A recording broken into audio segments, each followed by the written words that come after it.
পর্যায়ে আপনাদের সামনে গুরুত্বপূর্ণ তাফসীর পেশ করবেন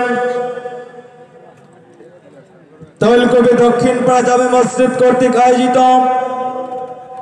2 দিন ব্যাপী বিশাল তাফসীরুল কোরআন মাহফিলের সমাপনী রজনীর সম্মানিত প্রধান বক্তা বিশিষ্ট ইসলামী চিন্তাবিদ মুফাসসির কোরআন সারা বাংলার আলোড়ন সৃষ্টিকার ইসলামী চিন্তাবিদ জনাব হযরত মাওলানা হাসান আল মামুন, জনাব হযরত মাওলানা হাসান আল মামুন কুষ্টিয়া। আমি সম্মানিত মেহমানকে তার গুরুত্বপূর্ণ আলোচনা পেশ করার জন্য সবিনয় অনুরোধ করছি। আসসালামু আলাইকুম ওয়া রাহমাতুল্লাহি ওয়া বারাকাতুহু। আলহামদুলিল্লাহ নাহমাদুহু ওয়া নাস্তাঈনুহু ওয়া নাস্তাগফিরুহু ওয়া নাউযু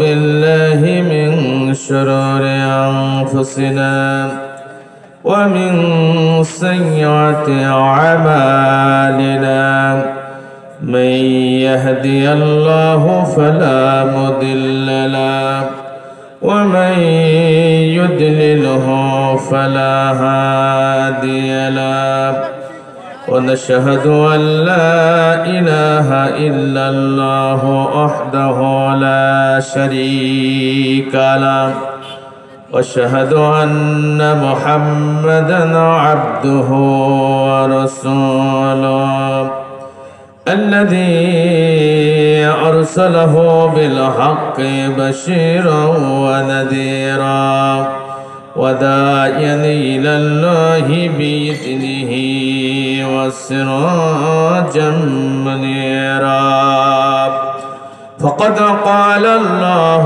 تعالى في كلامه المجيد وفرقانه الحميد شكل فرم أعوذ بالله من الشيطان الرجيم بسم الله الرحمن الرحيم إن الله وملائكته يصلون على النبي يا أيها الذين آمنوا صلوا عليه وسلموا تسليما اللهم صل على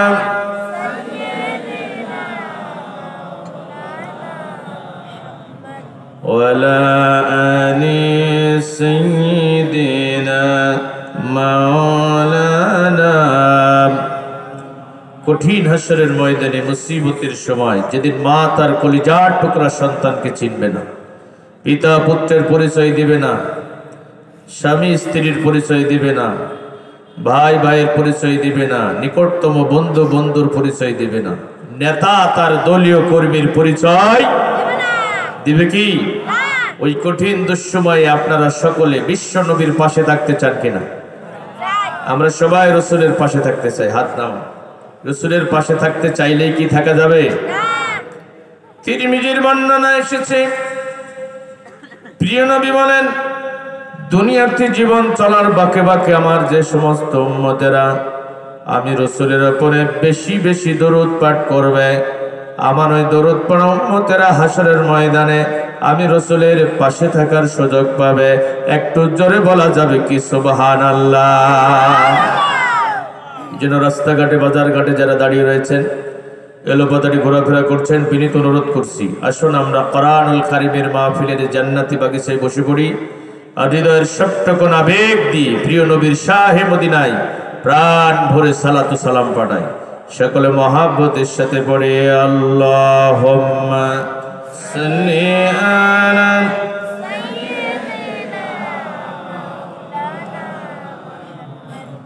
وعلى آل سيدنا مولانا এমন একজন নেতা প্রয়োজন খোদার রাহে যার জীবন রঙিন রসুলের আদর্শে গড়বে জীবন আল্লাহুম্মা সাল্লি আলা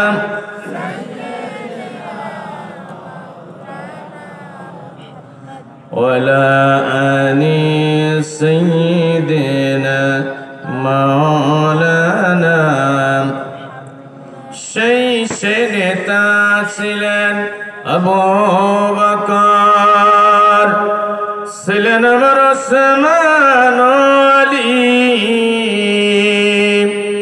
বীরলাবিতি তুমির গাজী সালাউদ্দিন শরীয়তুল্লাহ বিপ্লবী সেই সে নেতা যদি আজ জেগে ওঠে কাটবে আমার নিশা জাগিবে ভুবন রসুলের আদর্শে গড়বে জীবন লা ইলাহা সবাই লা ইলাহা জবান ছেড়ে জিকির করে লা ইলাহা লা ইলাহা সবাই লা ইলাহা আল্লাহ মাবুদ প্রভু আমাদের রসুল আরবি নেতা আমাদের আল্লাহ মাবুদ প্রভু আমাদের রসুল আরবি নেতা আমাদের কোরআন হাদিস পাঠ আমাদের কোরআন হাদিস পাঠ আমাদের কণ্ঠে মোদের কি কালেমা লা ইলাহা সবাই লা ইলাহা লা ইলাহা ইল্লাল্লাহ লা ইলাহা আমরাই গড়ব ইসলামী রাজ নেই নীতি ভরা এক নতুন সমাজ আমরাই গড়ব কোরআনের রাজ নেই নীতি ভরা এক নতুন সমাজ কথা বলুন ঠিক কিনা কোরআনের রাজ কারা গড়বে আল্লাহ কি আকাশ থেকে ফেরেশতা নাজিল করে কোরআনের রাজ কায়েম করে দেবে ইন্নী জাইলুন ফিল আরদি খলিফা আল্লাহর খলিফা হবে যারা আল্লাহর এই জমিন থেকে মানব প্রসূত মতাদর্শের রাহুগ্রাসকে নস্যাৎ করে দিয়ে আল্লাহর জমিনে কোরআনের রাজ কায়েমের জন্য কলিজার ফোঁটা ফোঁটা বিন্দু বিন্দু রক্ত ঝরিয়ে হলেও প্রাণান্তকর প্রচেষ্টা করবে তারা পক্ষান্তরে শয়তানের খলিফা হবে যারা পক্ষান্তরে ইহুদি খ্রিস্টান নাসারাদের খরিদ করা পাঁচটা গোলাম হবে যারা আল্লাহর এই জমিন থেকে আল্লাহর কোরআনের বিধানকে মুখের ফু দিয়ে নিভিয়ে দিয়ে মানুষের তৈরি করা আইন জগত্তল পাথরের মতো মানুষের ঘরের উপরে চাপিয়ে দিয়ে মুসলমানদের ঈমান আকীদা ধ্বংস করার ষড়যন্ত্র করবে তারা আপনারা কি শয়তানের খলিফা হতে চান না আল্লাহর খলিফা হতে চান কারা কারা আল্লাহর খলিফা হতে চান হাত তুলে আল্লাহকে দেখান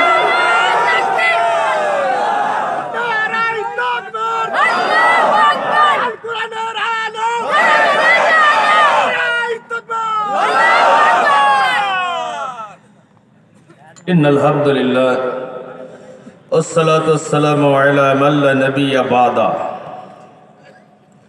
ঐতিহ্যবাহী শহীদের রক্ত সেনাত ময়দান সাতক্ষীরা জেলার ঐতিহ্যবাহী তলকপি সমাজ কল্যাণ পরিষদের উদ্যোগে আয়োজিত 2 দিনব্যাপী মহাবিশ্বের মহাবিশ্বয় মহাগ্রন্থ কোরআনুল কারীমের মাহফিলের সমাপনী রজনীর সম্মানিত শ্রদ্ধাভাজন সাহেব সদর আজকের মাহফিলের মহতারাম মুকাররাম মুআজ্জাজ সভাপতি বয়োজ্যেষ্ঠ বয়োবৃদ্ধ জ্ঞানবৃদ্ধ অত্র এলাকার সর্বজন শ্রদ্ধাভাজন ব্যক্তিত্ব অবসরপ্রাপ্ত শিক্ষক জনাব বিশ্বাস কৌসার উদ্দিন সাহেব আতানাল্লাহু উমরাহু বারাকাল্লাহু ফি হায়াতি আমরা সকলে বলছি আল্লাহুম্মা আমিন আজকের মাহফিলের প্রধান অতিথি এই জনপদের সাহসী সন্তান, বিশিষ্ট সমাজসেবক, আল্লাহ দ্বীনের জন্য নিবেদিত প্রাণ, আল্লাহর এক প্রিয় গোলাম, হোমটাউন গ্রুপের সম্মানিত managing director JM Hafizur Rahman. Allah তার গোলামকে আমৃত্যু ইসলামের খেদমতে কবুল করুন। আরো জোরে বলুন। দোয়া করার সময় কৃপণতা করা যাবে না, সংকীর্ণ মানসিকতার পরিচয় দেওয়া যাবে না। কারণ অন্যের জন্য যে দোয়াটা আপনি করবেন, আল্লাহ খুশি হয়ে ওইটা আগেই আপনার জন্য বরাদ্দ করে দেবেন। আলোচনা রেখে ধন্য করেছেন বক্তৃতা জগতের এক উজ্জ্বলতম ধ্রুবতারা, বিশিষ্ট ইসলামী চিন্তাবিদ, বিশিষ্ট বাগ্মী, আমার অত্যন্ত হৃদয়ের মানুষ মাওলানা আবু ইসা আল আজাদ। আল্লাহ তার গোলামের কণ্ঠকে ইসলামের পুনর্জাগরণের জন্য কবুল করুন। মাহফিলের পরিচালক গোটা কোরআনুল কারীম আল্লাহ পাক রব্বুল আমিন যার সিনার মধ্যে রেকর্ড করে দিয়েছে, হাফেজ কোরআন অত জামে মসজিদের সম্মানিত ইমাম, প্রিয় ভাজন হাফেজ কারি মাওলানা আলমগীর হুসাইন, মঞ্চ উপস্থিত উম্মতের শ্রেষ্ঠ সন্তান, সকল আউলিয়াদের আওলাদ, নায়েবে রাসূল, পথহারা পথভোলা মানুষের মুক্তির দিশারি হযরত উলামায়ে কেরাম, সামনে ভবিষ্য তৌহিদি জনতার এক অংশ, পদ্মার অন্তরালে অবস্থানরত পরম শ্রদ্ধেয় মা এবং বোনেরা, প্রিয় এলাকাবাসী, সকলকে জানাচ্ছি আবারও আমার হৃদয় নিংড়ানো আন্তরিক সালাম, শুভেচ্ছা এবং মোবারকবাদ। আসসালামু আলাইকুম ওয়া রাহমাতুল্লাহি ওয়া বারাকাতুহু। আমরা হৃদয়ের সবটুকু নাবিক দিয়ে বিনীত মস্তকে শুকরিয়া আদায় করছি মহান রব্বুল ইজ্জাত আল জালালের দরবারে আলিশানে, যিনি করুণা করেছেন, দয়া করেছেন, অনুগ্রহ করেছেন, দুনিয়ার সব কর্মব্যস্ততা পিছনে ফেলে আকাশের নিচে জমিনের উপরে সবচেয়ে দামি মাহফিল মহাগ্রন্থ কোরআনুল কারীমের মাহফিলের জান্নাতি বাগিচায় আমরা সমবেত হয়েছি। যে মহান মাহবুব দয়া করলেন, অনুগ্রহ করলেন, করুণা করলেন, চায়ের দোকানে বন্ধুদের সাথে নিয়ে গল্পের আড্ডায় মত্ত না রেখে, রাস্তাঘাটে বাজার ঘাটে অযথা এলোপাতাড়ি ঘোরাফেরা না করিয়ে, সারাদিনের কর্মব্যস্ততা শেষ করে কর্মক্লান্ত পরিশ্রান্ত দেহ নিয়ে আরামের বিছানায় ঘুমাতে না গিয়ে আল্লাহর কোরআনের মহব্বতে জান্নাতি মাহফিলে আমাদের আসার বসার সৌভাগ্য নসিব করে দিলেন। মনিবের দরবারে হৃদয়ের সবটুকু আবেগ উজাড় করে শুকরিয়া আদায় করছি। আমরা সকলে পড়ছি আলহামদুলিল্লাহ। দরুদ এবং সালাম পেশ করছি বিশ্ব মানবতার মুক্তির একমাত্র অগ্রসেনানায়ক, লাঞ্ছিত, বঞ্চিত, নিষ্পেষিত, নিপীড়িত মানুষের পরম হৃদয়ের বন্ধু, বিশ্ববরেণ্য রাজনীতিবিদ, বিশ্বের সফল রাষ্ট্রনায়ক, নারীর অধিকার প্রতিষ্ঠার অকুতভয় নির্ভীক সৈনিক, এ পৃথিবীর অবিসংবাদিত মাজলুম জননেতা, বিশ্বনবী জনাবে মুহাম্মদুর রাসূলুল্লাহ। যে বিশ্বনবী পৃথিবীর বুক থেকে মানুষের তৈরি করা আইন কানুন, মানুষের তৈরি করা জীবন ব্যবস্থা পরিবর্তন করে, উৎখাত করে, নস্যাৎ করে দিয়ে আল্লাহর জমিনে আল্লাহ প্রদত্ত ইসলামী জীবন ব্যবস্থা প্রতিষ্ঠার মহান পবিত্র আন্দোলনকে বিজয়ের মঞ্জিলে পৌঁছাতে গিয়ে তায়েফের মাটিতে বুকের তাজা রক্ত ঝরিয়েছেন, খন্দর উহুদের ময়দানে দান্দার মোবারক শহীদ করেছেন, শিয়াবে আবি তালিবের পাহাড়িয়া জেলখানায় দীর্ঘ ৩টি বছর কারারুদ্ধ বন্দী মানবতর জীবনযাপন করেছেন। ৫৩ বছর বয়সে জীবনের শেষ পড়ন্ত বিকেলে বাধ্য হয়েছেন প্রিয় মাতৃভূমি থেকে হিজরত করে মদিনায় যেতে। সেই মহামানবের প্রতি প্রাণ ভরে সালাতু সালাম পেশ করছি। আমরা সকলে পড়ছি সাল্লাল্লাহু আলাইহি ওয়াসাল্লাম। ভাই সাহেব, কোরআনের মাহফিলে আসতে পেরে, বসতে পেরে আপনারা খুশি না বেজার? যদি হন খুশি, আওয়াজ দেবেন একটু বেশি। কোরআনের মাহফিলে আসতে পেরে আপনারা খুশি না বেজার? এই মাহফিলে বসতে পেরে আমরা আনন্দিত, আমরা পুলকিত, উদ্বেলিত। কারণ আকাশের নিচে জমিনের উপরে কোরআনের মাহফিলের চেয়ে দামি মাহফিল অনবীক্ষণ যন্ত্র দিয়ে খুঁজে খুঁজে আর একটা বের করা যাবে না। আপনাদের দৃষ্টিতে এটা তলকপি দক্ষিণ পাড়া জামে মসজিদ এলাকার এক খণ্ড জমি হতে পারে, কিন্তু বিশ্ব নবীর ভাষায় এটা এখন জান্নাতের বাগান। আমরা এখন কোথায় বসেছি? আওয়াজ দিয়ে বলতে হবে, কোথায় বসেছি? জান্নাতের বাগানে বসার সৌভাগ্য কি সবার হয়? আমাদের এলাকায় বহুল প্রচলিত একটি প্রবাদ বাক্য আছে, প্রায় জায়গায় আমি বলে থাকি, যার জন্য হৃদয় কাঁদে ধার করে হলেও ভাত রাঁধে, আর যার জন্য কাঁদে না বাড়িতে চাউল থাকতো বাবা রাঁধে না। তো যারা আল্লাহ রাসূলের ধার ধারে না, জান্নাত জাহান্নামের চিন্তা করে না, প্রবৃত্তির দাসত্ব করে, শয়তানের গোলামি করে, এই পৃথিবীর বুকে যারা লাগামহীন বলগাহীন জীবন পরিচালনা করে, কোরআনের মাহফিল তাদের ভালো লাগবে না। এই জনপদের লাখো মানুষের ভিড় থেকে বাছাইকৃত হয়ে আজকে আমরা যারা কোরআন সুন্নাহর আলোচনা শোনার জন্য এই জান্নাতি সামিয়ানার নিচে বসতে পেরেছি, এখানে বসে আমাদের লাভ হলো না ক্ষতি হলো? এই মাহফিলে বসার ফজিলত কি? এই মাহফিলে বসার তাৎপর্য কি, গুরুত্ব কি? জাতির মানুষ যদি জানতো এবং বুঝতো, এই এলাকার একজন আল্লাহর গোলাম কোরআনের মাহফিলের বাইরে থাকতে পারতো না। বন্ধুরা আমার, এই মাহফিলে আমরা যারা বসেছি আমরা লাভবান হয়ে গেছি, কারণ এখানে বসে যতক্ষণ আলোচনা শুনবো আল্লাহর রহমতের মধ্যে থাকবো। রব্বুল আমিন বলেন, وَإِذَا قُرِئَ الْقُرْآنُ فَاسْتَمِعُوا لَهُ وَأَنصِتُوا لَعَلَّكُمْ تُرْحَمُونَ। জোরে বলুন আল্লাহু আকবার। রব্বুল আমিন বলেন, এই দুনিয়ার মানুষেরা শোনো, তোমরা শোনো, তোমাদের সম্মুখে যখন মহাগ্রন্থ কোরআনুল কারীম থেকে আলোচনা শুরু হয়ে যাবে, তোমরা রাস্তাঘাটে বাজার ঘাটে এলোপাতাড়ি ঘোরাফেরা করতে পারবা না, বন্ধুদের সাথে নিয়ে গল্পের আড্ডায় মত্তও থাকতে পারবা না, বরং তোমরা মনোযোগ সহকারে চুপিসারে বসে বসে আমার কোরআনের আলোচনা শুনতে থাকবা। তোমরা যদি হৃদয়ের সবটুকু আবেগ দিয়ে আমার এই কোরআনের আলোচনা শুনতে পারো, আমি আল্লাহ পাক রব্বুল আমিন কমিটমেন্ট দিয়ে দিলাম, ওয়াদাবদ্ধ হয়ে গেলাম, প্রতিশ্রুতিবদ্ধ হয়ে গেলাম, যতক্ষণ বসে বসে কোরআন শুনবে আমি আল্লাহ আকাশের জগৎ থেকে বৃষ্টির মতো রহমতের বাড়ি দ্বারা তোমাদের উপরে বর্ষণ করতে থাকব। একটু জোরে বলা যাবে কি সুবহানাল্লাহ? কোরআন শুনলে রহমত পাওয়া যাবে, এই নিশ্চয়তা কে দিয়েছে? আল্লাহর কথা কি মিথ্যা হতে পারে? আমি বলি বন্ধু, আগামীকাল সূর্যটা পূর্ব দিগন্তে উদিত না হয়ে পশ্চিম দিগন্তে উদিত হলেও হতে পারে। বড় বড় পাহাড়গুলোর একটা পাহাড়ের উপরে আছাড় খেয়ে পড়তে পারে, উত্তাল সমুদ্রের উর্মিমালাগুলো থমকে দাঁড়িয়ে যেতে পারে, বাতাসের গতিবেগ পরিবর্তন হয়ে যেতে পারে, সিডর আইলা টর্নেডোর ঘূর্ণিঝড়ের মাধ্যমে গোটা পৃথিবী লন্ডভন্ড হয়ে যেতে পারে, কিন্তু আমার আল্লাহ যে ওয়াদা করেছে, আমার আল্লাহর ওয়াদা কখনো রদ বদল হতে পারে না। ওয়াদাল্লাহি হাক্ক, আল্লাহর ওয়াদা হলো সত্য ওয়াদা। আল্লাহ বলছে কোরআন শুনলে রহমত পাবা। চার দোকানের বন্ধুদের সাথে গল্পের আড্ডায় কি রহমতের গ্যারান্টি আছে? রহমতের নিশ্চয়তা শুধুমাত্র কেবলমাত্র একমাত্র আল্লাহর কোরআনের মাহফিলের সামিয়ানার নিচে। মুসলিমের একটি হাদিস আমি আপনাদের শোনাতে চাই। বিশ্বনবী বলেন, এই মাহফিলের দাম কত, এই মাহফিলের মর্যাদা কত? লা ইয়াকুদু কওমুন ইয়াযকুরুনাল্লাহা ইল্লা হাফাতুহুমুল মালায়েকা ওয়া গাশিয়াতুহুমুর রাহমা ওয়া নাযালাত আলাইহিমুস সাকিনা ওয়া যাকারাহুমুল্লাহু ফী মান ইনদা। জোরে বলেন আল্লাহু আকবার।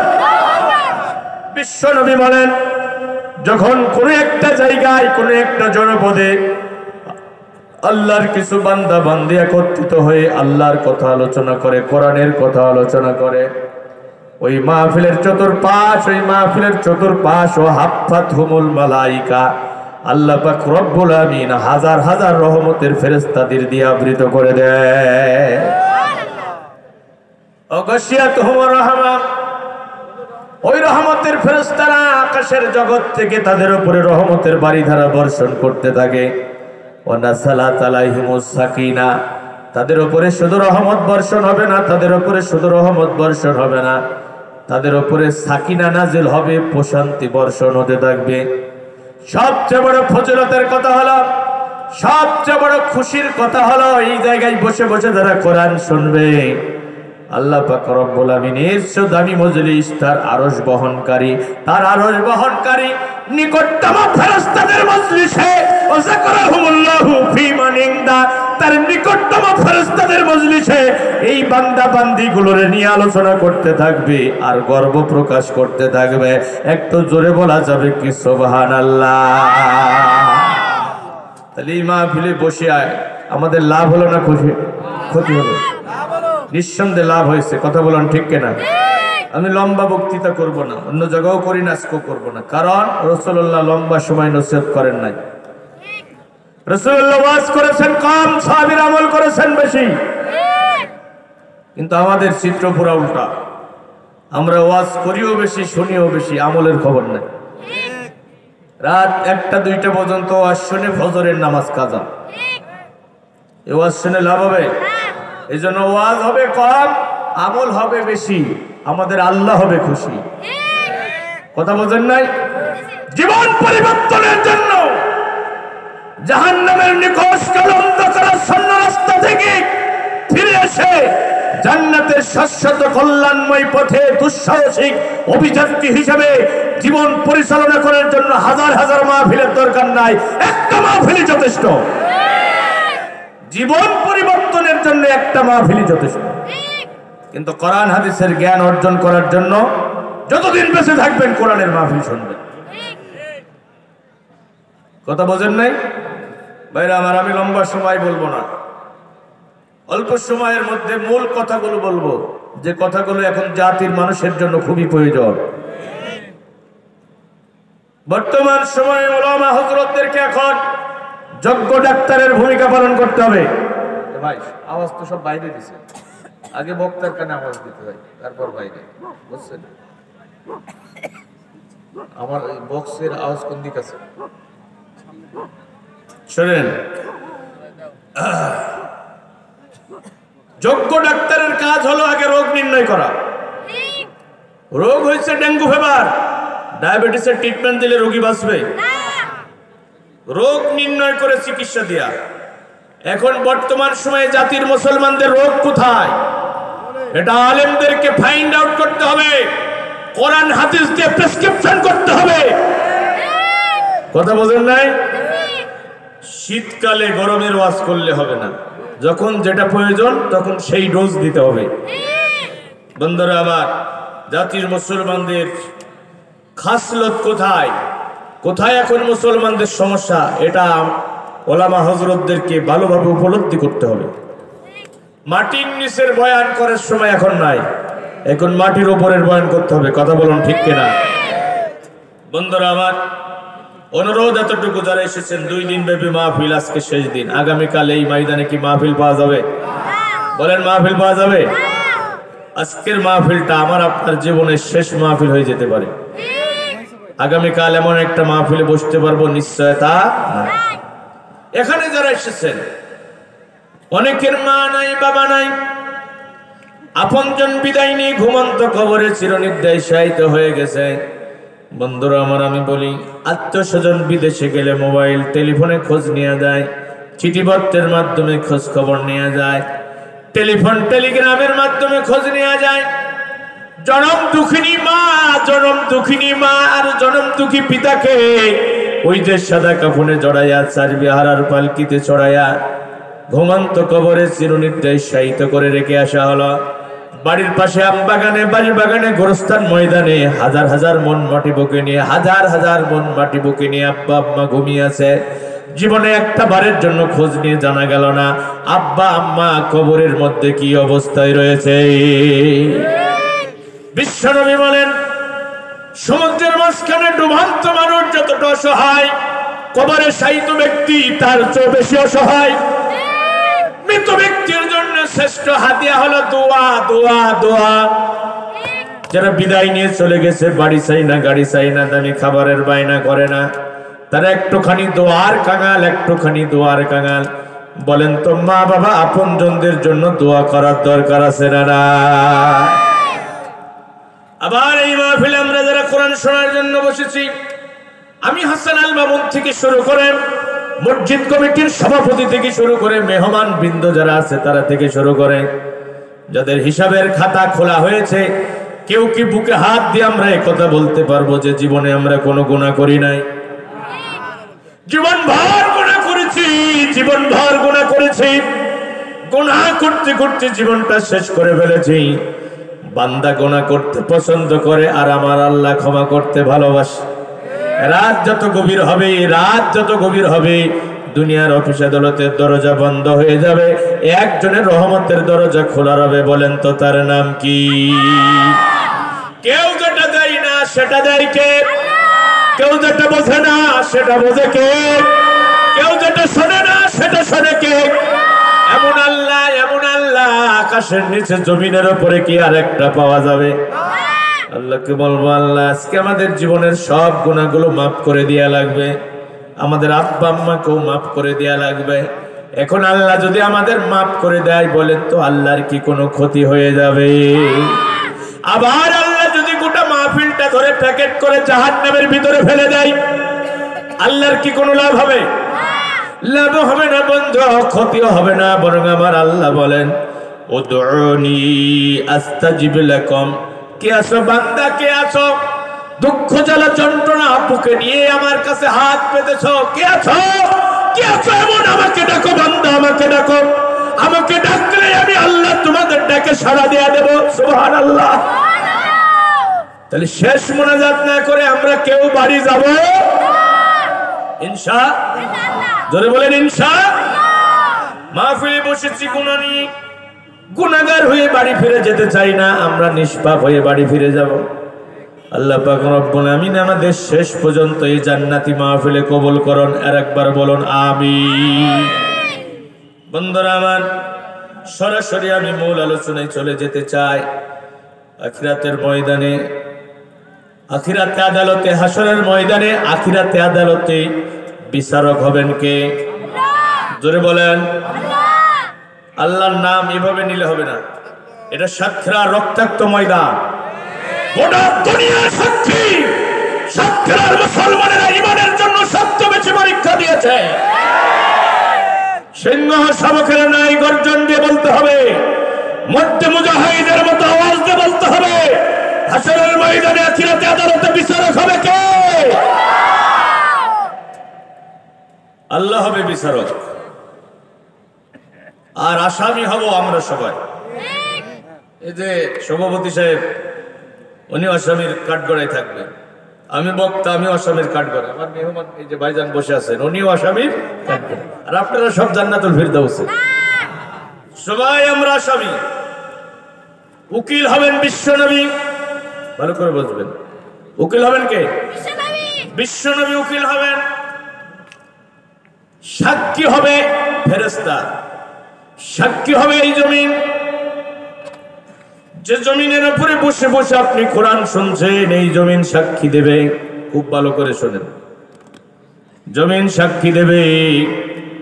হাসরের ময়দানে জমিনের কোন জায়গায় বসে, এই আল্লাহর গোলামেরা জমিনের কোন জায়গায় বসে ষড়যন্ত্র করেছ? কাকে মিথ্যা মামলা দিয়ে জেলখানায় বন্দী করবেন? কাকে মিথ্যা মামলার আসামি বানিয়ে ফাঁসির মঞ্চে ঝুলিয়ে হত্যা করবে? কাকে রিমান্ডে নিয়ে হাতের নখ উপড়ে ফেলবে? বুলডোজার দিয়ে কার বাড়ি ঘর ভেঙে দেবে? জমিনের কোন জায়গায় বসে বসে ষড়যন্ত্র করেছ, পরিকল্পনা গ্রহণ করেছ, জমিন ওই দিন সব প্রকাশ করে দেবে। একটা কথা আমি বানিয়ে বলবো না। ইয়াউমাইযিন তুহাদ্দিসু আখবারাহা বিআন্না রাব্বাকা আওহা লাহা। রব্বুল আমিন জমিনকে নির্দেশ দেবে, জমিন ওই দিন সব প্রকাশ করে দেবে। সাক্ষী হবে জমিন, সাক্ষী হবে আপনার নিজের হাত পা, আপনার অঙ্গ প্রত্যঙ্গ। বান্দার মুখে আল্লাহ মোহর মেরে দেবেন।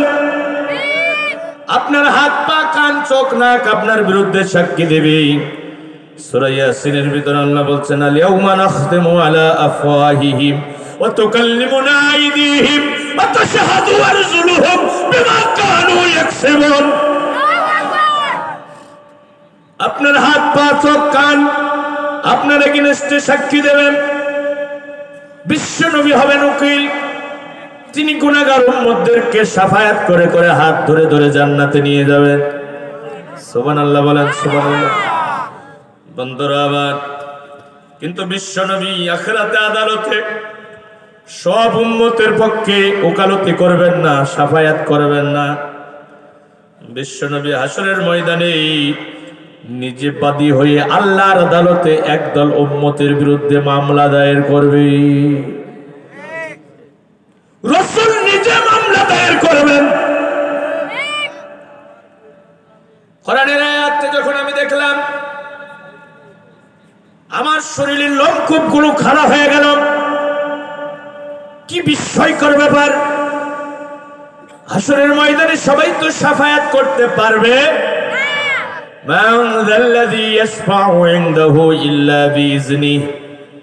আল্লাহ যাকে অনুমতি দেবেন তিনি ছাড়া কেউ শাফায়াত করতে পারবে। বন্ধুরা আমার, এই দুনিয়াতে আপনি মামলায় পড়েছেন, মামলার বিচার কার্য যখন শুরু হয়েছে, বলেন তো মামলা মোকাবেলা করার জন্য উকিল লাগবে কিনা? একজন উকিল আপনি নিয়োগ দিয়েছেন, আপনার মামলার হিয়ারিং যখন শুরু হয়েছে, বিচার কার্য যখন শুরু হয়েছে, মামলার শুনানি যখন শুরু হয়েছে, আপনার নিয়োগকৃত উকিল আপনার পক্ষে ওকালতি না করে আদালতে বিচারকের কাছে আপনার বিপক্ষে উল্টো অভিযোগ দায়ের করেছে। আপনার নিয়োগ করা উকিল যদি আদালতে আপনার বিরুদ্ধে বিচারকের কাছে অভিযোগ দায়ের করে, বলেন তো দেখি এই মামলায় কি আর জিতা যাবে? আপনি সবচেয়ে হতভাগা আসামি যে আপনার উকিল আপনার বিপক্ষে অভিযোগ দায়ের করছে। এখন দুনিয়ার আদালতে আপনার উকিলের পারফরমেন্স ভালো হয় নাই, এই উকিল বাদ দিয়ে আপনি নতুন একটা উকিল নিয়োগ দিতে পারবেন, কিন্তু আখিরাতে আদালতে কি বাবা উকিল পরিবর্তন করা যাবে? ওই দিন বিশ্বনবী হবেন উকিল, কেউ পাশে নাই, কেউ নাই, কেউ নাই। আল্লাহর গোলামেরা শোনো, এই ছাত্ররা আল্লাহর গোলামেরা শোনো, কেউ তোমার পাশে থাকবে না, তোমার মা পাশে থাকবে না, তোমার বাবা থাকবে না, তোমার স্ত্রী, ভাই, আত্মস্বজন কেউ পাশে থাকবে না। এটা আমার কথা না, আল্লাহর কথা। ইয়াউমা ইয়াফিরুল মারউ মিন আখিহি ওয়া উম্মিহি ওয়া আবিহি ওয়া সাহিবাতিহি ওয়া বানিহি। মা সন্তান থেকে পলায়ন করবে, পিতা পুত্রের থেকে পলায়ন করবে, ভাই ভাইয়ের থেকে পলায়ন করবে, স্বামী স্ত্রীর থেকে পলায়ন করবে। ও যুবকেরা শোনো, তোমার এমন অনেক বন্ধু আছে যারা একদিন না দেখলে রাতের বেলা ঘুম আসে না। তোমার ওই নিকটতম বন্ধু হাসরের ময়দানে তোমার কোনো পরিচয় দিবে না। ওয়ালা ইয়াসালু হাবিবুন হাবিবা, নিকটতম বন্ধু বন্ধুর পরিচয় দিবে না। পাশ দিয়ে যাবে, মার পাশ দিয়ে সন্তান যাবে, মারে ডাক দিয়ে বলবে, মা, ও মা, আমি তো তোমার ওই সন্তান। একটুখানি অসুখ হলে সারা রাত মা তুমি প্রদীপ হয়ে শিওরে বসে থেকেছ, নিজে না খেয়ে আমারে খাওয়িয়েছো, কত কষ্ট যাতনা আমার জন্য তুমি সহ্য করেছো। মা, আমি অসুস্থ, তুমি যাই নামাজে সেজদায় পড়ে কেঁদেছো, আল্লাহ আল্লাহ আল্লাহ, আমার জীবনটা তুমি নিয়ে নাও, বিনিময়ে আমার খোকার জীবন তুমি ভিক্ষা দিয়া দাও। আমি তো তোমার ওই সন্তান, মা, আজকে বড় বিপদে পড়েছি, একটু সাহায্য কি করা যায় না? মা বলবে, এই দুনিয়াতে আমার বিয়ে হয়েছিল বলে মনে পড়ে না। চিন্তায় চিন্তায় কাঁচা দাড়িগুলো পেকে সাদা হয়ে যাবে, যুবকগুলো বুড়া হয়ে যাবে। বিশ্বনবী বলেন, সব জ্ঞান হারিয়ে ফেলবে, সব। আমি মুহাম্মদও জ্ঞান হারিয়ে ফেলবো। সর্বপ্রথমে আমার জ্ঞান ফিরে আসবে, আমি নজর করে দেখব আমার ভাই মুসা আল্লাহর আরশের পায়া ধরে দাঁড়িয়ে রয়েছে। আমি জানি না তিনি জ্ঞান হারিয়েছিলেন কিনা, আমি বড় নাকি মুসা বড়, এই বড়াই তোমরা করো না। বিশ্বনবী বলেন, সব মানুষ খাতনাবিহীন অবস্থায় দাঁড়াবে, পরনে কোনো কাপড় থাকবে না। মাইশাতুল হুমায়রা বলেন, ইয়া রাসূলুল্লাহ, হাবিবাল্লাহ, একে অপরের লজ্জাস্থানের দিকে কি তাকাবে না? আমাদের কি শরম লাগবে না? বিশ্বনবী কোরআনের আয়াত তেলাওয়াত করে আয়েশাকে বললেন, লিকুল্লি ইমরিইম মিনহুম ইয়াওমাইযিন শানু ইউগনি। ওই দিনটা এত বিভীষিকাময় হবে, এত যত বেশি কামাই হবে সবাই নিজেকে নিয়ে ব্যস্ত থাকবে, কেউ কারো দিকে তাকাবে এরকম চিন্তা কলিজার ভিতরে উদ্ভব হবে না। কথা বলুন ঠিক কিনা? ওই কঠিন দিনে বিশ্বনবী গুনাহগার উম্মতের পাশে থাকবেন। ভাইরা আমার, রাসূল যদি পাশে না থাকে বাঁচানোর কি কেউ আছে? দুঃখের দিনের দরদি মত নবী কমলে আলা, নবী কমলে আলা। তুমি আসবে জানি আধার রাতে, জ্বলবে চিরাগ লালা, নবী কমলে আলা। জাগিবে যাবে বক্ষে আমার, অপরতিশা সাথে সাহারার, জানি ধরবে তুলে কণ্ঠে আমার কৌসরের পিয়ালা, নবী কমলে আলা। দুঃখের দিনের দরদি মোর নবী কমলে আলা, নবী কমলে আলা। রাসূল হলো এই দুঃখের দিনের দরদি। এখন বিশ্বনবী সবার জন্য দরদি হবে না, বিশ্বনবী সবার জন্য শাফায়াত করবেন না। রাসূলুল্লাহ নিজে বাদী হয়ে একদল উম্মতের বিরুদ্ধে আল্লাহর আদালতে মামলা দায়ের করবেন। এখন রাসূল কাদের বিরুদ্ধে মামলা দায়ের করবেন তাদের পরিচয় একটু জানার দরকার আছে না? না, কারণ আমরা কেউ রাসূলের মামলার আসামি হতে চাই না। আমরা আল্লাহ রাসূলের হাত ধরে ধরে আল্লাহ রাসূলের শাফায়াত নিয়ে রাসূলের সাথে জান্নাতের ভিতরে পাশাপাশি অবস্থান করতে চাই। কথা বলুন ঠিক কিনা? এখন রাসূল কাদের বিরুদ্ধে মামলা করবে? কোরআনের দিকে তাকান। কোরআন আমি কোরআন থেকে দলিল দিয়ে কথা বলছি বন্ধুরা আমার। আল্লাহ পাক রব্বুল আমিন বলছেন, ওয়াকালার রাসূলু ইয়া রাব্বি ইন্না কওমি ইত্তাখাযু হাযাল কুরআনা মাহজুরা। আরো জোরে বলুন আল্লাহু আকবার।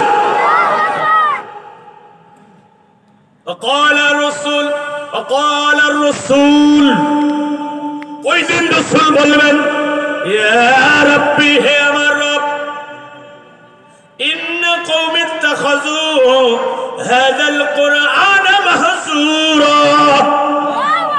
আমার মরণের পরে আমার এই উম্মতেরা কোরআনকে পরিত্যক্ত অবস্থায় রেখেছিল।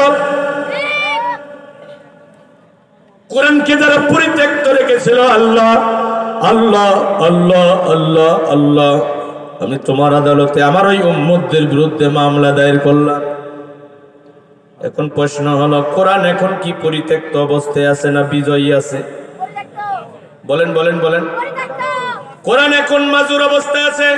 শুধু বাংলাদেশে নয়, গোটা দুনিয়ার ভূখণ্ডে এখন আল্লাহর কোরআন পরিত্যক্ত। বলবেন কোরআন কিভাবে পরিত্যক্ত? খুব ভালো করে শুনেন, আমার কথাগুলো কান দিয়ে শুনলে হবে না, হৃদয় দিয়ে শুনতে হবে। এক কান দিয়ে শুনবেন আর এক কান দিয়ে বের করে দেবেন, এভাবে হাজারটা মাহফিল শুনে কোনো লাভ হবে না। হৃদয় দিয়ে শোনেন কোরআন কিভাবে পরিত্যক্ত। কোরআন আল্লাহ যে কাজে ব্যবহার করার জন্য দুনিয়াতে পাঠিয়েছে, কোরআনকে ওই কাজে ব্যবহার না করার মানে হলো কোরআনকে পরিত্যক্ত অবস্থায় রাখা। এখন আমরা কোরআনকে জিজ্ঞাসা করব, কোরআন তুমি বলো কি কাজে ব্যবহার হওয়ার জন্য দুনিয়াতে তুমি এসেছ? কোরআনকে যদি প্রশ্ন করা হয়, কোরআন সেই প্রশ্নের উত্তর দিতে পারবে কিনা? নাযালনা আলাইকাল কিতাবা তিবয়ানাল লিকুল্লি শাই, তিবয়ানাল লিকুল্লি শাই ওয়া হুদাও ওয়া রাহমাতাও ওয়া বুশরা লিল মুসলিমিন। আল্লাহ বলছে, আমি কোরআন নাযিল করেছি, মানব মনের এমন কোন প্রশ্ন নাই, মানব জীবনের এমন কোন সমস্যা নাই যার সমাধান আমি আল্লাহ পাক রব্বুল আমিন কোরআনুল কারীমের পাতায় পাতায় রেকর্ড করে দেয় নাই। একটু জোরে বলা যাবে কি সুবহানাল্লাহ। সমাধান সমাধান চাও যদি জীবনে মরণে, ফিরে যাও খুঁজে নাও চোখ রাখো কোরআনে। ও সমাধান সমাধান চাও যদি জীবনে মরণে, ফিরে যাও খুঁজে নাও চোখ রাখো কোরআনে। তবেই পাবে সুখ শান্তির ঠিকানা, তবেই পাবে সুখ শান্তির ঠিকানা, মেনে যদি নাও তুমি মনে প্রাণে। সমাধান ও সমাধান সমাধান চাও যদি জীবনে মরণে, ফিরে যাও খুঁজে নাও চোখ রাখো কোরআনে। এ বাণী সকলের নয় শুধু মুমিনের, যারাই চলবে মেনে ফল পাবে কোরআনে। এ বাণী সকলের নয় শুধু মুমিনের, যারাই চলবে মেনে ফল পাবে কোরআনের। ঘরে বলো কিংবা রাষ্ট্রে বলো, ঘরে বলো কিংবা রাষ্ট্রে বলো, অশান্তি দূর করে শান্তি আনে সমাধান। সমাধান চাও যদি জীবনে মরণে, ফিরে যাও খুঁজে নাও চোখ রাখো কোরআনে। জোরে কোন মারহাবা। সব সমস্যার সমাধান দিতে পারে মানব মনের এমন কোন প্রশ্ন নাই যার উত্তর কোরআনে নাই। বলবেন হুজুর সব আছে, সব প্রশ্নের উত্তর আছে। ওই যে এক নাস্তিক এক মুসলিম মুমিনকে জিজ্ঞাসা করছে, ভাই আপনাদের কোরআনে নাকি সব আছে? তো আমি আপনার কাছে জানতে চাই, বলেন তো আজকে বাজারে বেগুনের কেজি কত? কোরআন থেকে উত্তর দেন। আপনাদের বাজার কি পাটকেল ঘাটা? হ্যাঁ, আচ্ছা পাটকেল ঘাটা বাজারে আজকে বেগুনের কেজি কত? কোরআন থেকে উত্তর দেন। আচ্ছা কোরআনে কয় টাকা কেজি বেগুন? উত্তর আছে নাকি? তো মুসলিম বেটা তো বড় চিন্তায় পড়ে গেছে, কিভাবে উত্তর দিই? আজকে বেগুনের দাম 20 টাকা, কালকে 30 টাকা হতে পারে নাকি? মুসলমান বেটা মুসলমান ভাই চিন্তা করলেন কি করা যায়। আল্লাহ তার মাথার ভিতরে একটা বুদ্ধি ঢুকাই দিলেন। বাজারে তার এক বন্ধু ছিল, তার কাছে ফোন দিল, দোস্ত আজকে বাজারে বেগুন কয় টাকা কেজি? কয় 20 টাকা কেজি। মুসলমান ভাই ওই নাস্তিককে বলছে আজকে বেগুনের কেজি 20 টাকা। নাস্তিক বলছে আমি তো তোমারে বললাম কোরআন থেকে উত্তর দাও, তুমি মোবাইলে ফোন করে জেনে বলছো কেন? তো মুসলমান বেটা বলছে আমি আসলে কোরআন থেকে উত্তর দিয়েছি, এটা বোঝার মতো বহর আসলে তোমার নাই। বলছে কিভাবে কোরআন থেকে উত্তর দিলে? মুসলমান বেটা বলছে আজ থেকে 1400 বছর আগে আল্লাহ কোরআনে আয়াত নাজিল করে বলে দিয়েছেন, ফাসআলু আহলা যিকরি ইন কুনতুম লা তা'লামুন, যদি তুমি না জানো যারা জানে তাদের কাছ থেকে জেনে নাও। আজকে বেগুনের কেজি কয় টাকা এটা আমার জানা নাই, এজন্য যে জানে তার কাছ থেকে ফোন দিয়ে আমি জেনে নিয়েছি। সুবহানাল্লাহ বলবেন না? কোরআনে সব আছে, ব্যক্তি জীবন থেকে শুরু করে আন্তর্জাতিক জীবন, রান্নাঘর থেকে শুরু করে বঙ্গভবন চলবে কিভাবে, সব নীতিমালা আল্লাহ কোরআনের পাতায় পাতায় রেকর্ড করে দিয়েছে। এইটা বের করে নেওয়ার মতো বহর আমাদের নাই। ওই যে এক ডুবা পুকুরের পাতিহাঁস আটলান্টিক মহাসাগরে গেছে, সেখানে গিয়ে ডুব দিয়েছে। ডুব দিয়ে কি আটলান্টিক মহাসাগরের তলদেশ খুঁজে পাবে? তলদেশ যখন পাই নাই, ফিরে এসে ডুবা পুকুরের এক বন্ধু হাঁসকে বলতেছে, পাতি হাঁসকে বলছে, দোস্ত এমন এক সাগরে গিয়েছিলাম যার তলদেশই নাই। বললেন তো আটলান্টিক মহাসাগরের তলদেশ নাই নাকি ওর বহর নাই? ওর বহর নাই। আমাদের দেশে একদল নামধারী মুসলমান আছে যারা বলে কোরআনে রাজনীতি নাই, অর্থনীতি নাই, রাষ্ট্রনীতি নাই। আমি বলি কোরআনে রাজনীতি আছে, অর্থনীতি আছে, রাষ্ট্রনীতি আছে। কারণ কোরআন হলো মুকাম্মাল হায়াওয়ান নিজাম, কমপ্লিট কোড অফ লাইফ। মানুষের জীবনের এমন কোন দিক বিভাগ নাই যার নীতিমালা আল্লাহ কোরআনে দেয় নাই। কোরআনে সব আছে, কোরআন থেকে বের করে নেওয়ার মতো তোমার জ্ঞানের বহর নাই।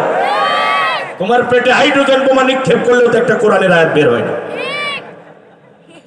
তুমি কও মৌলবীরা তোমরা আবার রাজনীতি করবে কেন? আছে না নাই?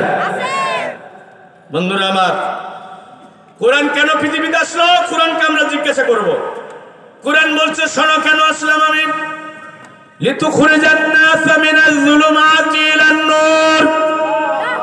জাহিলি জাহিলিয়াতের নিকষ কালো, ওরে জাহিলিয়াতের নিকষ কালো অন্ধকারের শূন্য রাস্তা থেকে পৃথিবীর পথহারা পথ ভোলা দিকভ্রান্ত মানুষগুলোকে হাত ধরে ধরে তুলে এনে জান্নাতের শাশ্বত কল্যাণময় পথের দিশা দেওয়ার জন্য দরবারে ইলাহি থেকে আমি কোরআন পৃথিবীতে এসেছি। জোরে কোন সুবহানাল্লাহ। কোরআন বলে তুমি কোন কাজে ব্যবহৃত হবা? কোরআন বলছে শোনো, ইন্না আনসালনা ইলাইকাল কিতাবা বিল হক লিতাহকুমা বাইনান নাসি বিমা আরাকাল্লাহ, লিতাহকুমা বাইনান নাস, লিতাহকুমা বাইনান নাস। আল্লাহু আকবার বলেন। আল্লাহ বলছে আমি কোরআন নাযিল করেছি সত্য সহকারে, হক সহকারে। কিয়ামত পর্যন্ত গবেষণা করে করে কোরআনের ভিতরে একটা মিথ্যা কথা বের করা যাবে? বলেন তো কোরআনের ভিতরে কি একটা সন্দেহমূলক কোনো কথা আছে? ওয়া তাম্মাত কালিমাতু রাব্বিকা সিদকান ওয়া আদলা লা মুবাদদিলা লিকালিমাতিহি ওয়া হুয়াস সামিউল আলীম। শোনো সাক্ষীরা, আল্লাহর গোলামেরা শোনো, তোমার রবের কালাম তিনটা জিনিস দিয়ে পরিপূর্ণ হয়েছে। তিনটা। এক নম্বরে কোরআন পরিপূর্ণ হয়েছে সত্য দিয়ে, সিদক। সিদক কিয়ামত পর্যন্ত গবেষণা করে করে আল্লাহর কোরআনের ভিতরে একটা মিথ্যা কথা বের করা যাবে না, সব কথা সত্য। বন্ধুরা আমার, লাম ইয়াতিহিল বাতিলু মিন বাইনি ইয়াদাইহি ওয়ালা মিন খালফিহি তানজিলুম মিন হাকীমিন হামিদ। সামনে থেকে পিছন থেকে, সামনে থেকে পিছন থেকে এই কোরআনের ভিতরে কোনো বাতিল প্রবেশ করতে পারবে না। কোরআন সংরক্ষণের দায়িত্ব কে নিয়েছে? আল্লাহ। বলেন বলেন, আল্লাহ। ইন্না নাহনু নাযালনা যিকরা ওয়া ইন্না লাহু লাহাফিজুন। আল্লাহু আকবার। কোরআন আমি আল্লাহ নাযিল করেছি, এই কোরআন সংরক্ষণের দায়িত্ব আমি আল্লাহ নিজে নিয়েছি। জোরে কোন সুবহানাল্লাহ। ভাইরা আমার, ওই কোরআনে আল্লাহ বলছে শোনো, কেন আমি কোরআন নাযিল করলাম, কি কাজে কোরআন ব্যবহার হবে শোনো। লিতাহকুমা বাইনান নাসি বিমা আরাকাল্লাহ। রাসূল কোরআন নাযিল করেছি, এই কোরআন দিয়ে জিন ভূত তাড়ানো হবে না, ঝাড়ফুঁক করা হবে না, ছেলে মেয়ের বিয়ে পড়ানো হবে না, বাপের কুলখানি অনুষ্ঠান করার জন্য আমি কোরআন নাযিল করি নাই। এই রাসূল শোনো, কোরআন আমি নাযিল করেছি, এই কোরআন দিয়ে তুমি শোষণ মুক্ত ইনসাফ ভিত্তিক একটি সমাজ বিনির্মাণ করবা, কোরআন দিয়ে ন্যায় বিচার প্রতিষ্ঠা করবা। লিতাহকুমা বাইনান নাস, মানুষের মাঝে ন্যায় বিচার প্রতিষ্ঠার জন্য কোরআন নাযিল হয়েছে। কোরআন যে সমাজে থাকবে ওই সমাজে জুলুম হবে না। কথা বলেন, কোরআন যে সমাজে থাকবে ওই সমাজে একজন সুন্দরী তন্বী তপস্বিনী বিদুষিনী অষ্টাদশী সুদর্শনা সুনয়না রমণী তার রূপের পশরানী দিনের আলোতে হেঁটে যাবে, একাকী নির্জনে যাবে, একাকী নির্জনে যাবে। কোন ধর্ষক ওই মেয়েটারে ধর্ষণ করা তো দূরে থাক, ইফতিজিংয়ের দুঃসাহসিকতা দেখাতে পারবে না।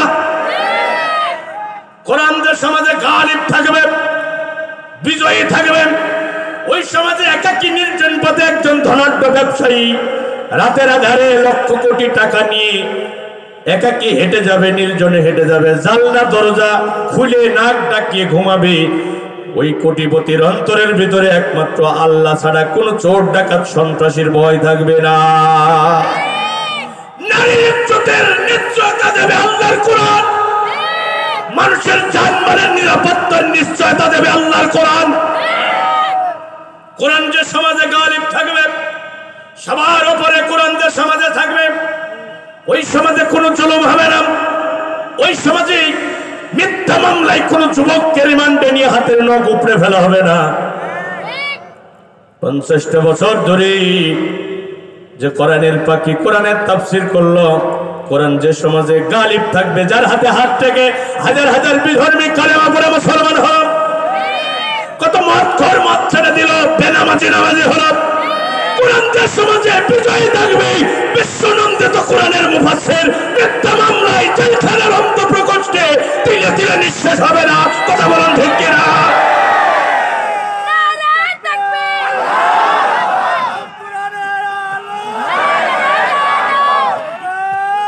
প্রিয় ভাইরা আমার, কোরআন যে সমাজে থাকবে, ওই সমাজে ওই ফুটপথে পড়ে থাকা জীর্ণ বস্ত্র পরা অসহায় ভাগিনী দুঃখিনী মায়ের মুখে এক ফালি হাসি ফুটবে। জাকাতের টাকা নেওয়ার জন্য পায়ে পদদলিত হয়ে নিরীহ মানুষদেরকে জীবন বিলাতে হবে না। আমি টাঙ্গাইলে মাহফিল করলাম, যমুনা সেতুর পূর্ব পাড়ে দাঁড়িয়ে আছে, রাত তখন 1:30 বাজে,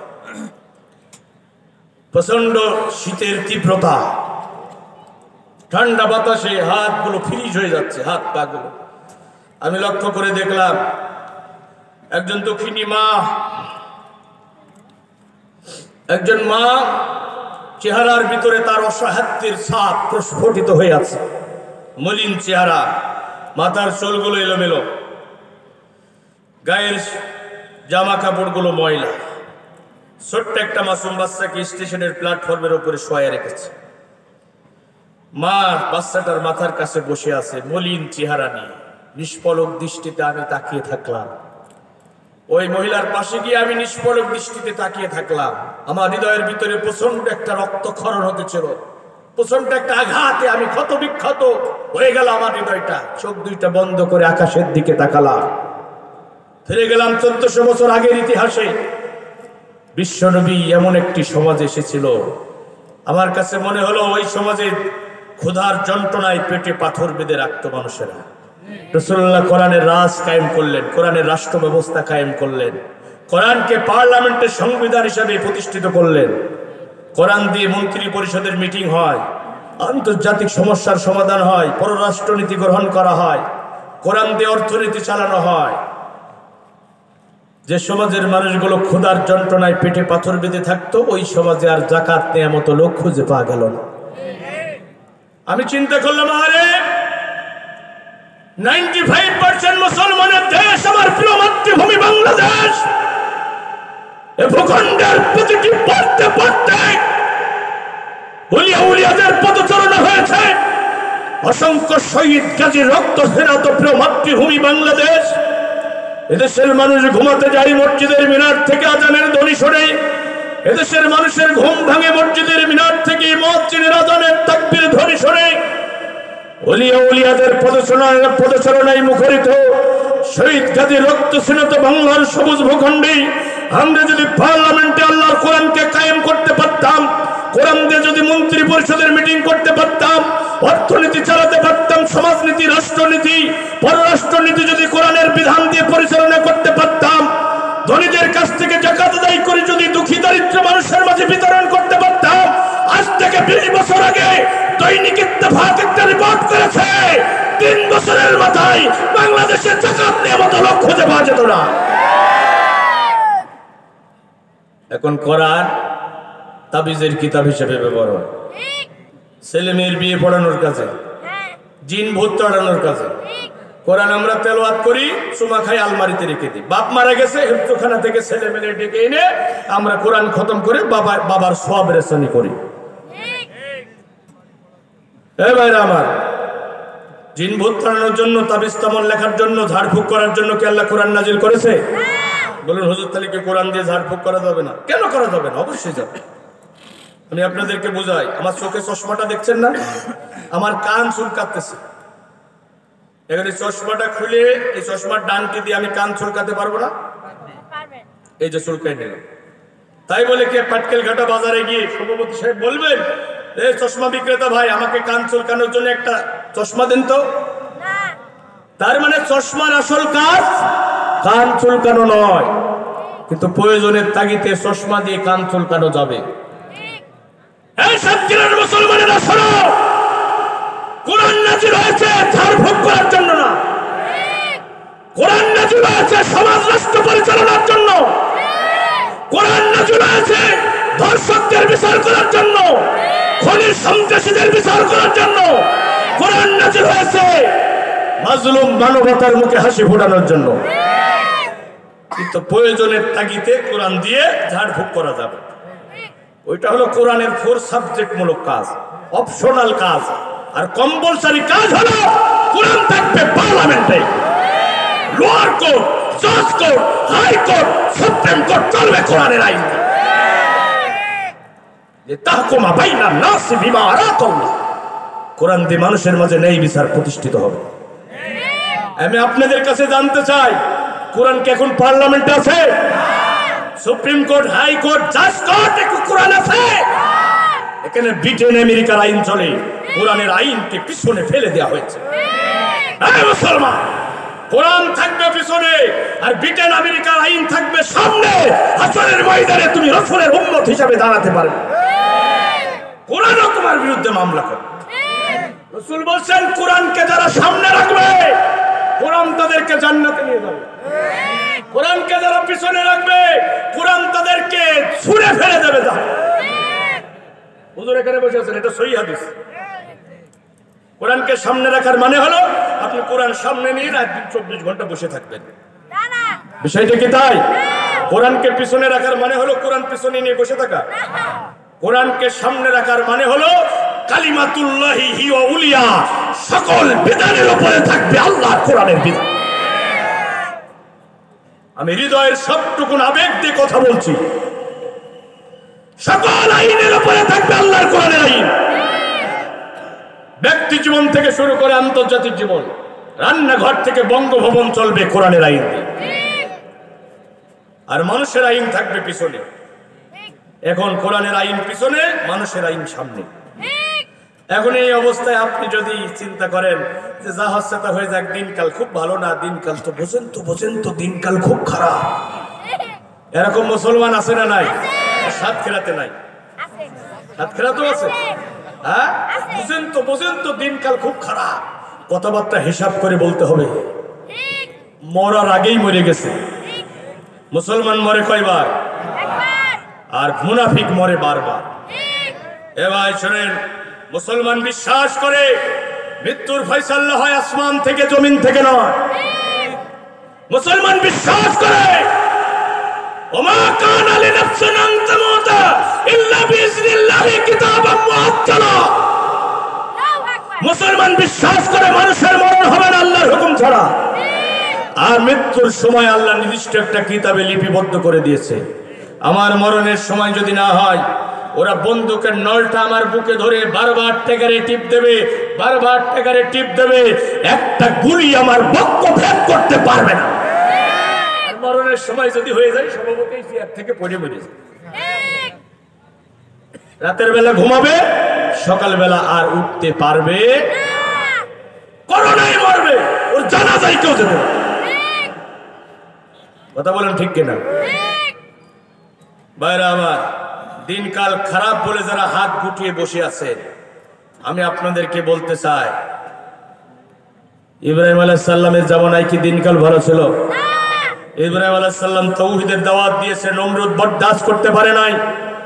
তাওহীদের দাওয়াত দেওয়ার সাথে সাথে নমরুদের রাজপ্রাসাদের ইট বালি কণা থরথর করে কেঁপে উঠেছে। নমরুদ ইব্রাহিম আলাইহিস সালামকে হত্যা করার চূড়ান্ত সিদ্ধান্ত নিয়েছে। শোনো, তোমার মুসলিম জাতির পিতা, তাকে অগ্নিকুণ্ডলিতে ফেলা হচ্ছে, তার পাশে কেউ নাই। আপন পিতা আজরও শিকল ধরে টেনেছে। মানুষ বিপদে পড়লে কেউ পাশে না থাকতো, বাবা মা তো পাশে থাকে। ইব্রাহিম আলাইহিস সালাম দেখলেন কেউ নাই, আপন পিতাও শিকল ধরে টানছে। মুসা আলাইহিস সালামের জামানায় দিনকাল ভালো ছিল। মুসা আলাইহিস সালাম পৃথিবীতে আসবে, ফিরআউন বলল আসতে দেয়া হবে। এক মুসাকে ঠেকাতে গিয়ে ৮০,০০০ বনি ইসরাইলের শিশুপুত্রকে মায়ের কোল থেকে কেড়ে নিয়ে ফিরআউনের গোষ্ঠী জবাই দিয়েছে। মুসা আলাইহিস সালাম দাওয়াত দিয়েছেন তাওহীদের। ফিরআউন বরদাস্ত করতে পারে নাই। ফিরআউন বলল, ক্বালা ফিরআউনু যারুনি আখতুল মূসা ওয়ালিয়াদউ রাব্বাহু ইন্নী আখাফু আইয়ুবাদদিলা দীনাকুম। ফিরআউন বলল, আমাকে ছেড়ে দাও, আমি মূসাকে হত্যা করব। এটা কোরআন, এটা কোরআন, এটা কোনো পুঁথি কথা না, গীতি কথা না, এটা সাপের কাহিনী না, বেজির কাহিনী না, এটা খাজা বাবার কাহিনী। আমি কোরআন থেকে বলছি। ফিরআউন বলছে, আমাকে ছেড়ে দাও, আমি মূসাকে হত্যা করব। কেন? মূসা কি ফিরআউনের পাকা দানে মই দিয়েছে? ঘর বাড়ি ভেঙে দিয়েছে, মানবতা বিরোধী অপরাধ করেছে। মুসার অপরাধ হলো ইন্নী আখাফু আইয়ুবাদদিলা দীনাকুম। ফিরআউন বলছে আমার ভয় হচ্ছে মুসা তো আমার রাষ্ট্রের আইন কানুন পরিবর্তন করে দেবে। এখনো এই ভয় আছে না নাই? আর জোরে বলেন আছে না নাই? বন্ধুরা আমার, কিসের হতাশা, কিসের ভয়? তোমার মুসলিম জাতির পিতা ইব্রাহিম আলাইহিস সালাম তাওহীদের পক্ষে একা দাঁড়িয়ে আন্দোলন করেছে, কেউ তার পাশে ছিল না। নমরুদের অগ্নিকুণ্ডলিতে নিক্ষেপ হয়েছে, নমরুদের কাছে মাথা নত করে নাই। এ সাতক্ষীরা রক্তাক্ত জনপদের তাওহীদি জনতা, ভালো করে শুনে রাখো, আজকে বাংলার সবুজ ভূখণ্ডে, আজকে বাংলার পদ্মা মেঘনা যমুনার বহমান স্রোতের তীরে লক্ষ লক্ষ ইব্রাহিমের সন্তানেরা মাথা উঁচু করে দাঁড়িয়ে রয়েছে। কোরআনের জন্য, ইসলামের জন্য, আল্লাহর দ্বীনকে বিজয়ী করার জন্য যদি প্রয়োজন হয়, ইব্রাহিমের সন্তানেরা বুকের তপ্ত রক্ত ঢেলে দেবে, গোটা বাংলার মাটি রক্ত সাগরে পরিণত হবে। কোরআনের রাজ কায়েম না হওয়া পর্যন্ত 1 ইঞ্চি জমিন বাতিলের কাছে ছেড়ে দেওয়া হবে না।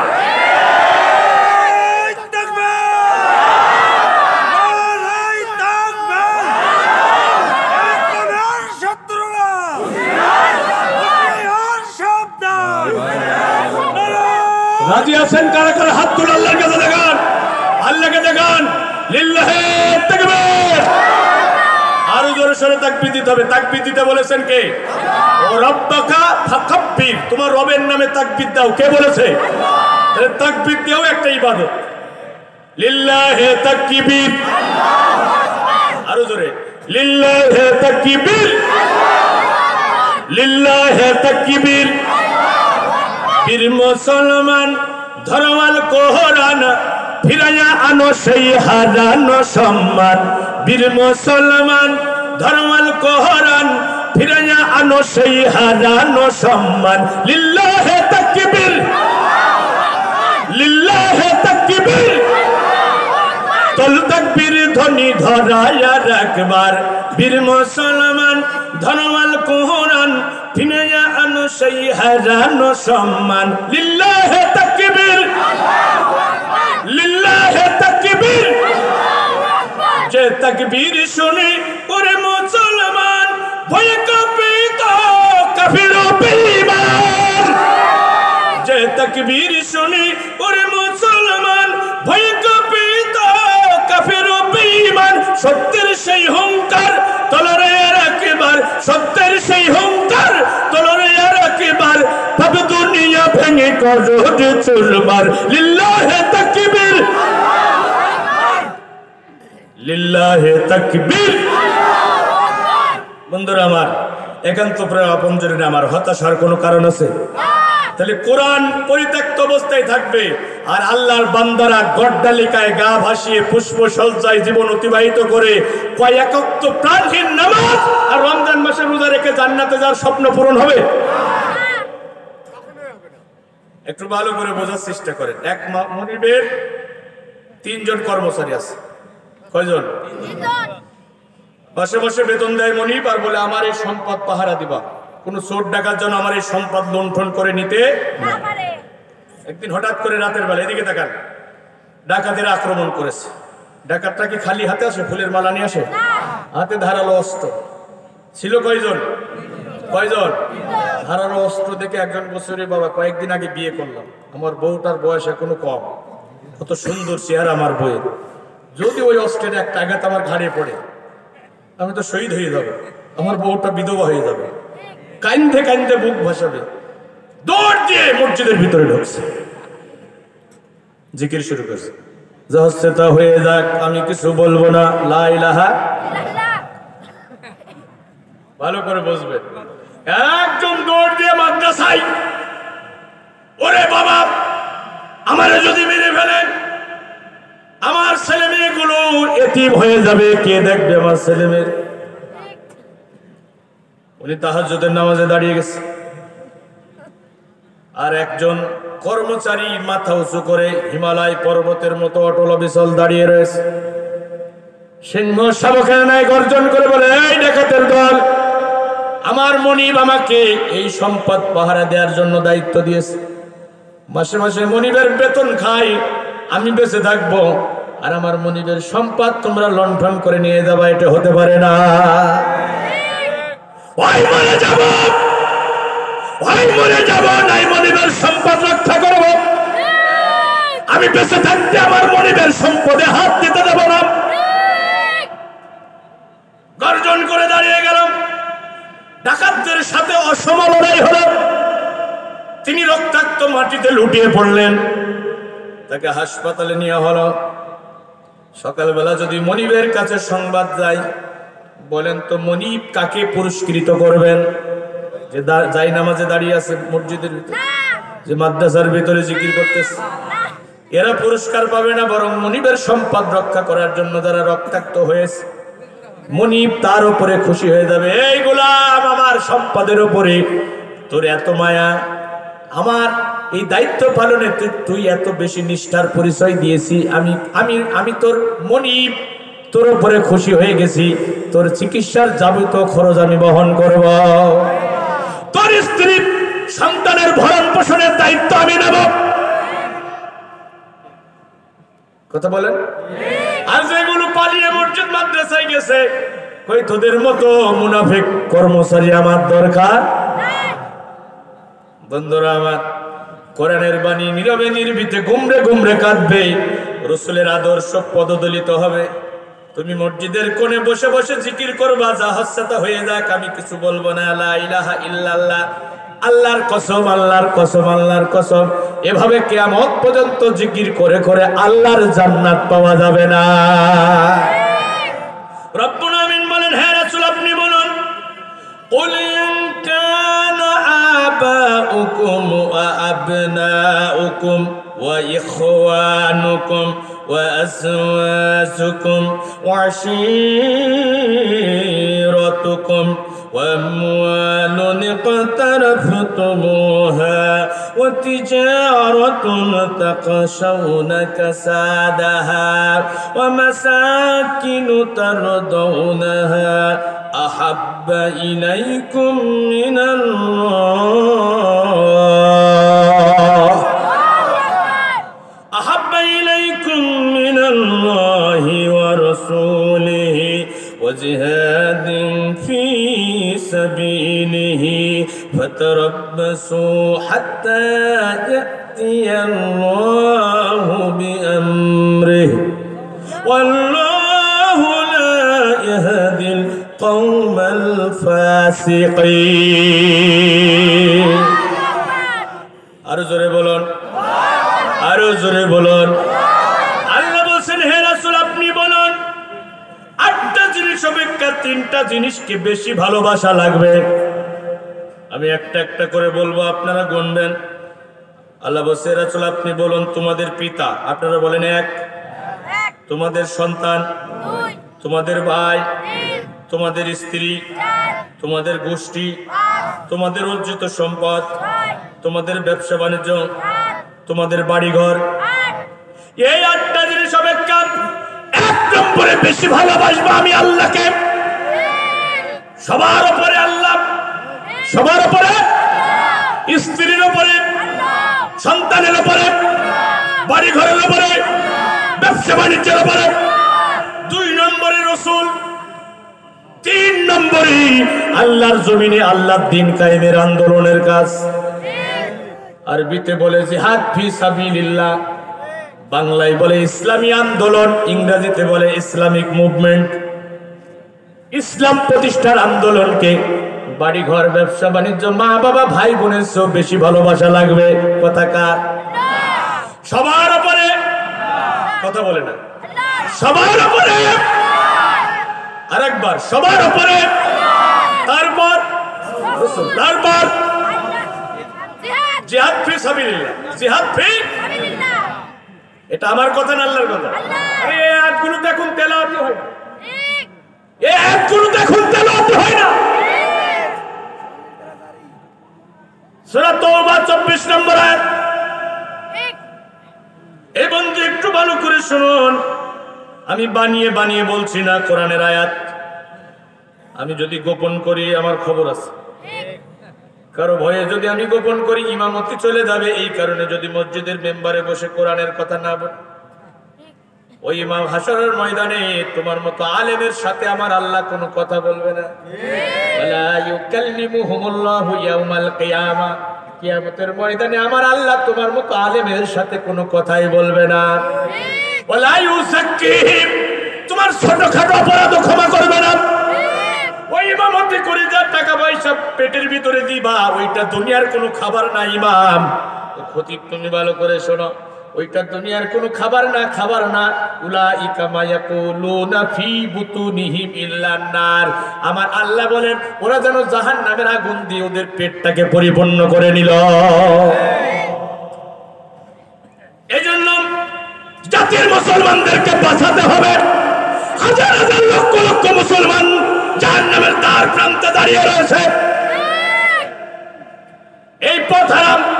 মুসলমানদেরকে জান্নাতের পথ দেখাতে হবে। উলামা হযরতদেরকে কোরআনের কথা গোপন করা যাবে।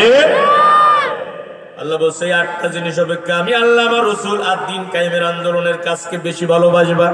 যদি না বাসো তাহলে ফাসিকদের কাতারে অন্তর্ভুক্ত হয়ে যাবা। কথাকার সূরা তাওবার এই 24 নম্বর আয়াত আমি আমার প্র্যাকটিক্যাল লাইফে আমি বুঝেছি।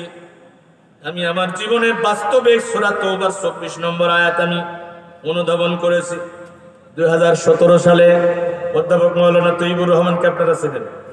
আপনাদের এই সাতক্ষীরা তালার সন্তান সারা দেশে নির্ভীক চিত্তে কোরআনের কথা বলেন। আল্লাহ তার গোলামকে মৃত্যু পর্যন্ত কোরআনের কথা বলা তৌফিক দিন। আমরা বলছি আমিন। চাঁপাইনবাবগঞ্জে একটা কোরআনের মাহফিল থেকে তাকে গ্রেফতার করা হলো। অস্ত্র দিয়ে তাকে মামলা দিয়ে অস্ত্র দিয়ে জেলখানায় পাঠানো হলো। পরের দিন বাড়িতে গিয়ে ওনার স্ত্রী এবং আমার স্ত্রী, আমার 3.5 বছরের মাসুম বাচ্চাকে গ্রেফতার করা হলো। আমাকেও ওই মামলার আসামি বানা হলো। আমি তো কোরআনের ফেরিয়ালা, সারা দেশে কোরআনের কথা বলে বেড়াই, সফরে বের হয়েছে। আমাকেও মামলার আসামি বানানো হলো। আমার স্ত্রী জেলখানায়, আমার ছোট্ট মাসুম বাচ্চা জেলখানায়। আমিও মামলার আসামি, বাড়িতে আসতে পারি না। কোরআনের পথে চলতে গিয়ে কতবার নির্যাতিত হয়েছি, একবারও চোখের পানি ফেলি নাই। কিন্তু আমার স্ত্রী, আমার মাসুম বাচ্চা জেলখানায় পাগলের মতো ঘুরে বেড়াই। বন্ধুরা আমার,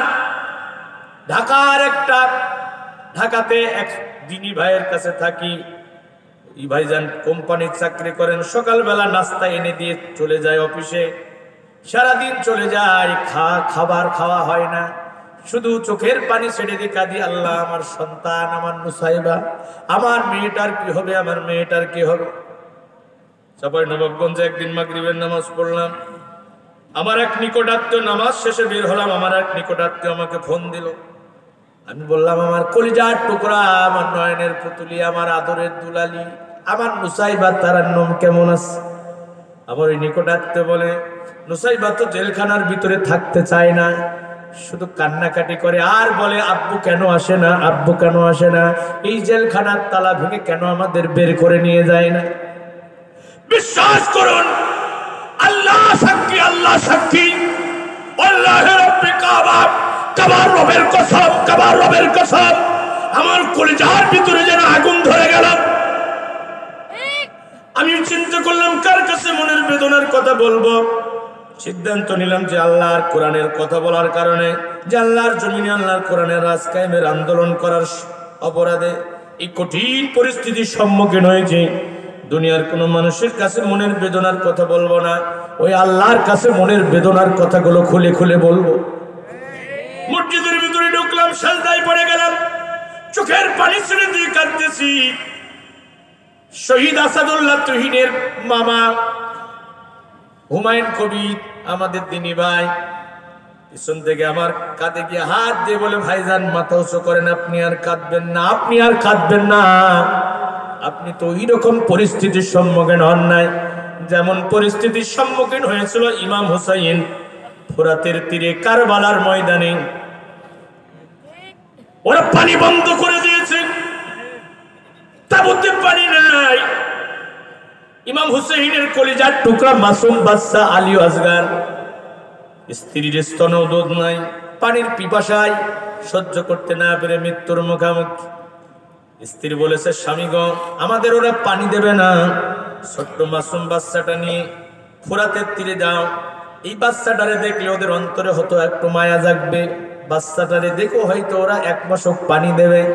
ইমাম হুসাইন কলিজার টুকরা বাচ্চাটাকে নিয়ে ফোরাতের তীরে গেছে। এই ইয়াজিদের সৈন্যরা, এ বিশাল আকাশ বিস্তীর্ণ জমিন, এ বিশাল আকাশ বিস্তীর্ণ জমিন, গ্রহ নক্ষত্র তারকারাজি আল্লাহ পাক রব্বুল আমিন আমার নানার নামে উৎসর্গ করে দিয়েছেন।